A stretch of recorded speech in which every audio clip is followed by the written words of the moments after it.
নবীজি সাল্লাল্লাহু আলাইহি ওয়াসাল্লাম বলেন, তালাবুল ইলমি ফারিদাতুন আলা কুল্লি মুসলিম। প্রত্যেকটা মুসলমান নরনারীর উপর ইলমের শিক্ষা করা হলো ফরজ। যারা বলেন কি ফরজ। এই যে আপনাদের এই জায়গায় মাদ্রাসা হয়েছে, এই মাদ্রাসায় কিসের বাগান বলেন? ইলমের বাগান। ইলম যেটার কথা নবীজি বলে গেছেন যে ইলমের শিক্ষা করা ফরজ। এই ইলম যদি থাকে মানুষের অন্তরের মধ্যে, তাহলে সে মানুষ। আল্লাহ যে মানুষটা আপনাকে বানাইতে চাইছেন, যে মানুষটা হওয়ার জন্য চাইছেন, ইলমের ভিতরে আছে, ইলমের ভিতরে আছে কোরআন আছে, হাদিস আছে, তাহলে আপনি মূলত সোনার মানুষ হতে পারবেন।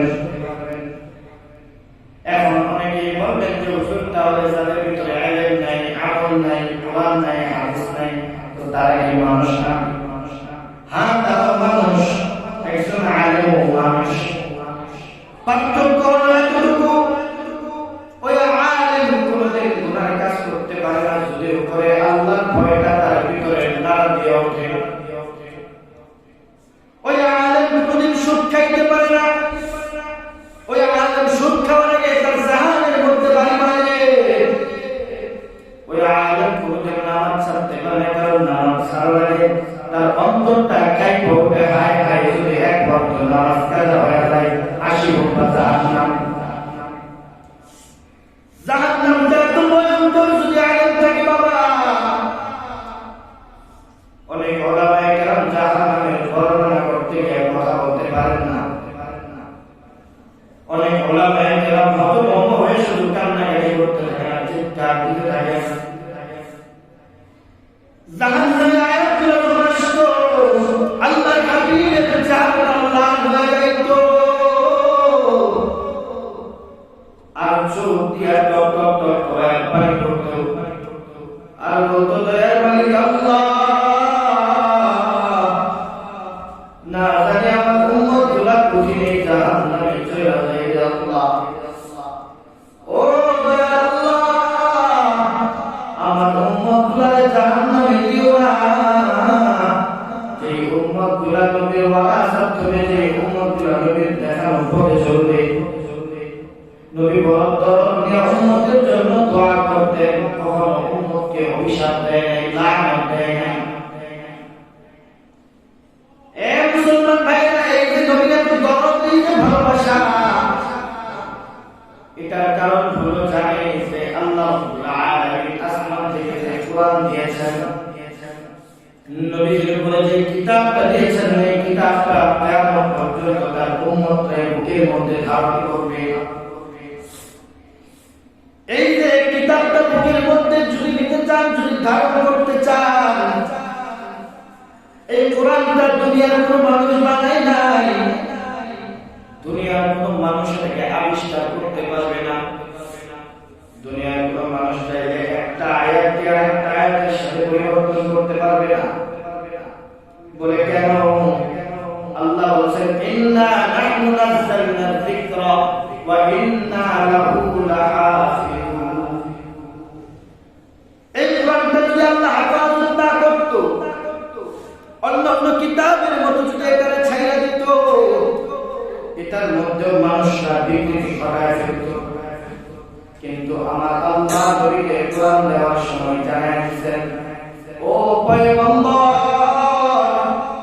এই কোরআন আল্লাহ দিলাম, এই কোরআনের জিম্মাদারিটা স্বয়ং আমি আল্লাহ নিলাম। সুবহানাল্লাহ। কই কিভাবে জিম্মাদারি দিল আল্লাহ?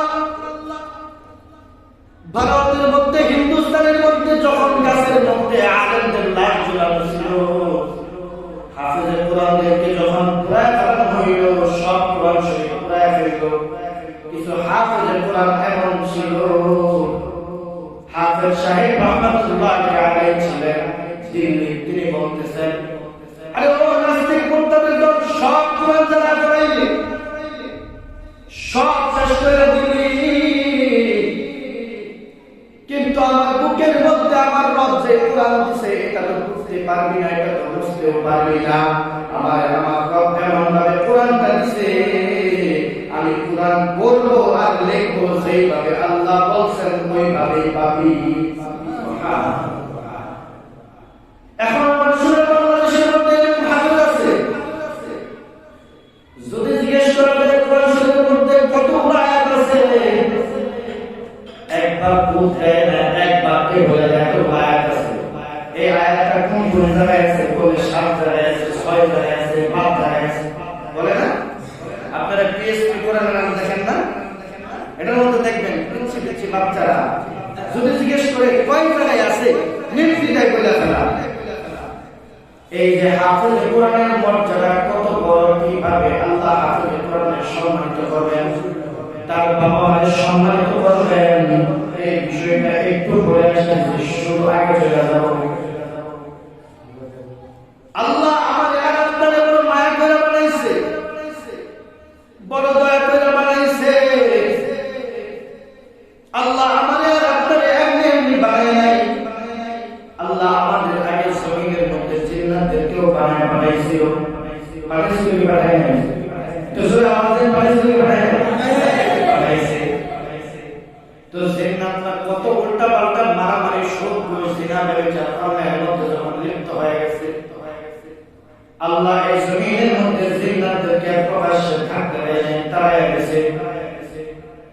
ওই সময় আল্লাহ আসমানের মধ্যে ঘোষণা করে দিলেন, وَإِذْ قُلْنَا لِلْمَلَائِكَةِ إِنِّي جَاعِلٌ فِي الْأَرْضِ خَلِيفَةً الله أكبر الله أكبر। আমার আল্লাহ আসমানের মধ্যে ডাক দিয়ে বললেন, ও ফেরেশতারা, আমি আল্লাহ ওই জমিনের মধ্যে কিছু খলিফা বানায় পাঠাবো, মানুষ বানায় পাঠাবো। আল্লাহ রাব্বুল আলামিন যখন ফেরেশতাদেরকে বললেন, তখন ফেরেশতারা বলতেছেন, ক্বালু আতাজআলু ফীহা মান ইউফসিদু ফীহা ওয়া ইয়াসফিকু দিমা ওয়া নাহনু নুসাব্বিহু বিহামদিকা ওয়া নুqaddisu লাক ক্বালা ইন্নী আ'লাmu মা লা তা'লামুন। বলেন আল্লাহু আকবার। ফেরেশতারা ডাক দিয়ে বলেন, মানুষ বানাইবা কেন? মানুষ বানানোর দরকার নাই। আল্লাহ, আমরা তো আপনার সাজদার মধ্যে পড়ে থাকি, আপনার কোন হুকুম আহকাম তো আমরা অমান্য করি না। এবারে এই মাটি দিয়া মানুষ বানায় পাঠাইবেন, তারাও তো ওদের মতো খুনাখুনি, অন্যায়, অবিচার, অত্যাচার শুরু করে দিব, জমিনে রক্তাক্ত করব। আমার আল্লাহ ডাক দিয়ে বলেন, ফেরেশতারা,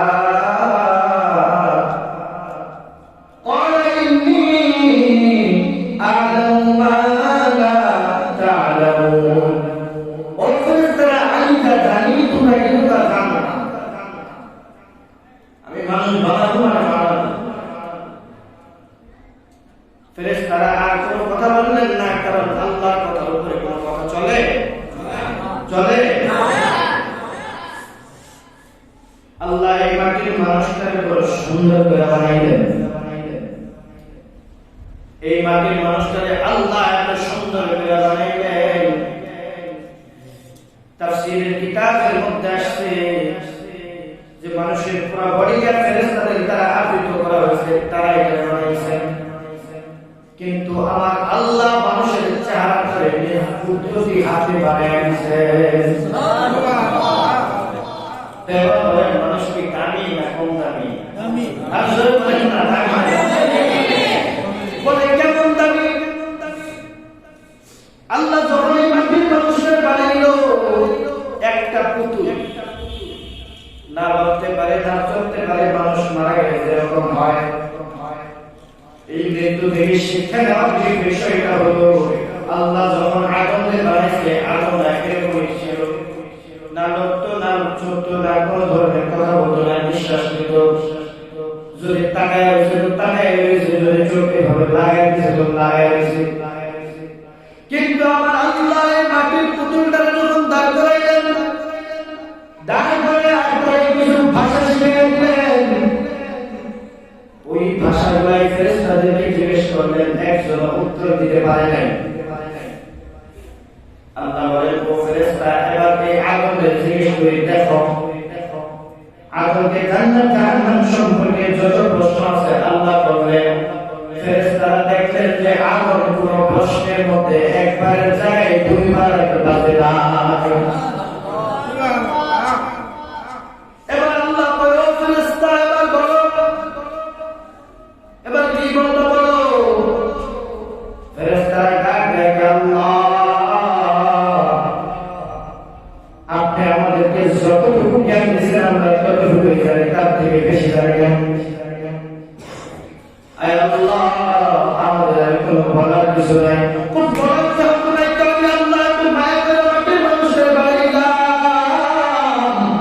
ওয়াইদ কুল্লা লিল মালাইকাতি ইসজুদু লিআদম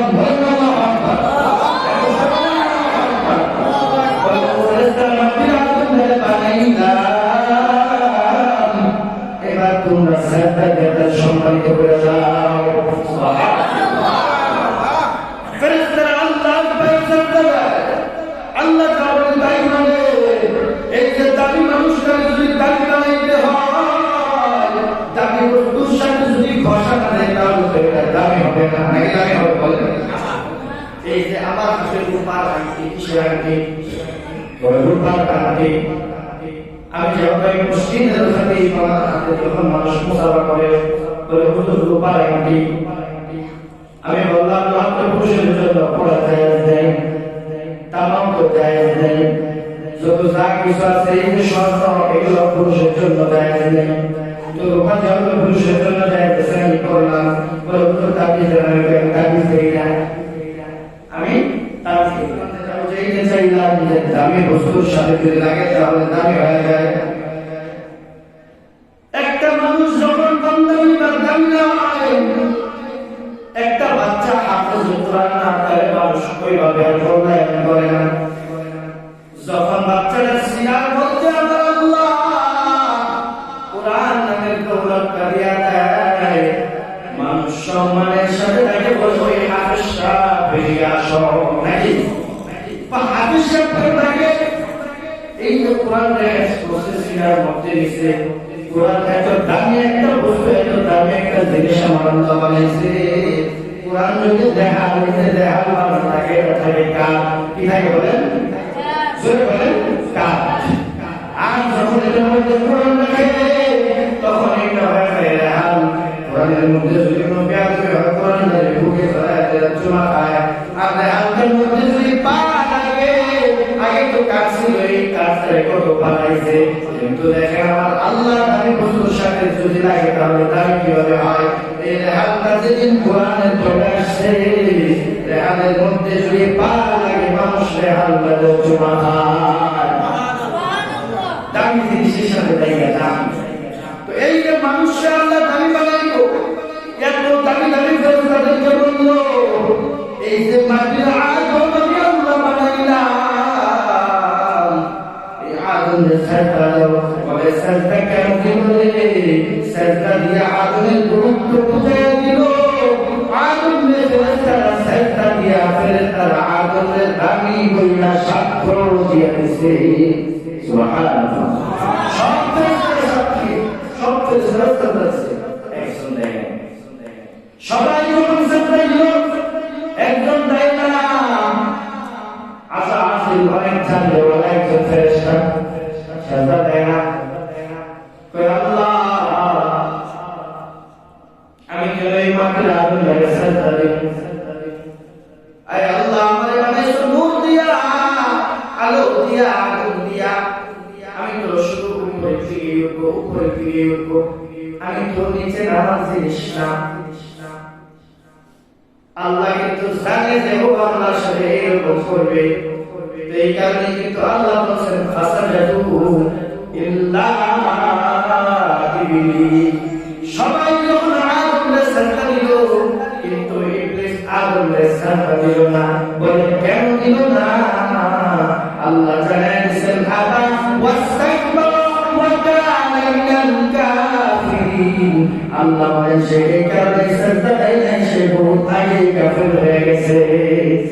কারণ মনে মনে আছে না প্রকাশ্যে মুসলমান মুসলমান, কিন্তু মনে মনে আল্লাহ আল্লাহ দেখা যায় বলে আছে না নাই বলেন আছে না নাই জানো আল্লাহ বলছেন জানো, কিন্তু এরকম জানা হলো না আমাদের জানতে জানতে জানা হয়ে গেছে, সেটা শয়তান দিছে নাকি বলে ইয়াসিন তোহা তোমার লোক জানি, ইয়াসিন তোহা